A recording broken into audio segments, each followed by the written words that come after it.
আসসালামু আলাইকুম। প্রিয় 18তম ভাইবা বঞ্চিত সহযোদ্ধারা, আপনারা যারা এখনও ঢাকা আসেন নাই তারা দয়া করে ঢাকা আসুন।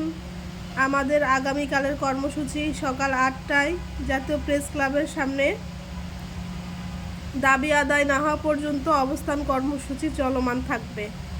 আমরা এত দূর পর্যন্ত এসেছি, এত সংগ্রাম করে চলেছি, আপনারা দয়া করে নিজের উপস্থিতিটা জানান দিয়ে আমাদের এতদিনের কর্মসূচি কষ্টকে সার্থক করুন। উপস্থিতি না হলে কিন্তু কোনো আন্দোলন সফল হয় না। আপনারা যারা আসেন নাই দয়া করে আসুন, অবস্থান কর্মসূচিতে যোগদান করুন।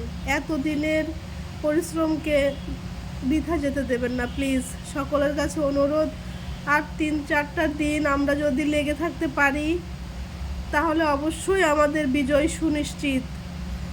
আপনারা যারা এতদিন ধরে কষ্ট করছেন আর 3-4টা দিন কষ্ট করুন, আমরা সনদ নিয়ে ফিরে যাব ইনশাল্লাহ।